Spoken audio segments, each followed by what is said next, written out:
ನಾವು ಸಾಕಿದ ಪಕ್ಷಿಗಳು ಹಾರಿ ಹೋದವರು ವಾಪಸ್ ಬಂದಿದ್ದಾರೆ. ಎಲ್ಲರೂ ಬಂದಿದ್ದಾರೆ. 3 ಜನ ಮಕ್ಕಳು.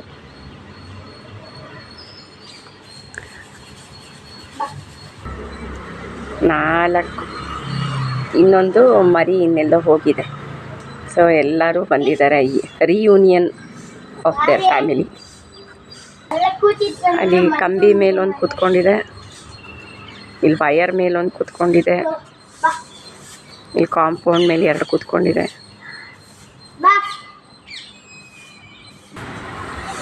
ನಮ್ಮ ಮಗು ಸಿಕ್ಕಾಪಟ್ಟೆ ನಿದ್ದೆ ಬರ್ತಾ ಇದೆ. ಎಷ್ಟು ನಿದ್ದೆ ಅಂದರೆ ಹೇಳೋಕ್ಕಾಗದೇ ಇರೋಷ್ಟು ನಿದ್ದೆ ಬರ್ತಾ ಇದೆ. ಇಲ್ಲಿ ಕಂಬಿ ಮೇಲೂ ಕೂತ್ಕೊಂಡಿದ್ದೆ ಒಂದು. ನಮ್ಮ ಆಂಟಿ ಯಾಕೆ ಇಷ್ಟೊಂದು ನಿದ್ದೆ ಭಯ ಆಗ್ತಿದೆ. ಏನಾಗಲ್ಲ, ಇದೊಂದು ಮಗು.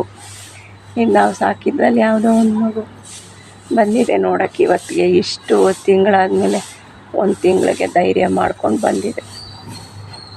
ಇದು ಅಮ್ಮ, ನಮ್ಮಮ್ಮ. ಇದು ಅಮ್ಮ ಕೂತ್ಕೊಂಡ್ಬಿಟ್ಟಿದ್ದಾಳೆ ಆಗಲೇ.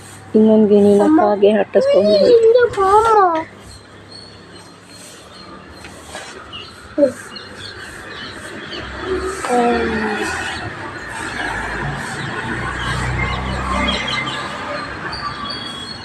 ಬಾ ಬಾ. ಇದು ನಮ್ಮ ಮಗು. ಬಾ ಬಾಯ್.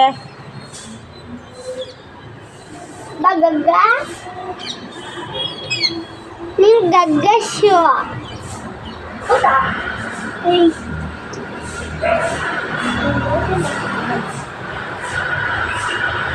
ಗಗ್ಗಯ್ಯೋ ಗಗ್ಗ.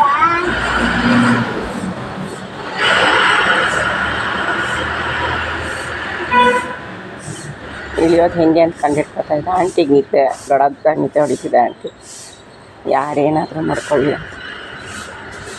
ಅಯ್ಯೋ ಅಷ್ಟೇ, ಅದಕ್ಕೆ ನಿದ್ದೆ ಅಂತ ಡ್ರಾಮಾ ಮಾಡ್ತಾಯಿದ್ದಿದ್ದು ನಮ್ಮ ಆಂಟಿ. ಅಟ್ಯಾಕ್ ಮಾಡೋಕ್ಕೆ. ಯಾಕೆ ಅಟ್ಯಾಕ್ ಮಾಡಿದ್ದು ಮಗುನ ತಿನ್ನೋಕ್ಕೆ ಅಂತ ಬಂದಿದ್ರೆ?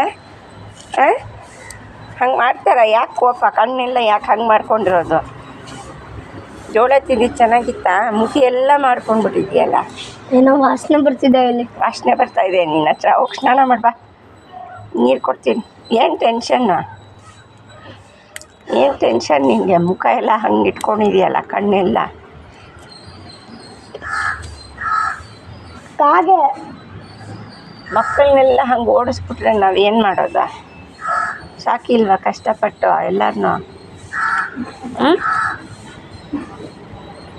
ಪುಟಣಿ ಪುಟಣಿ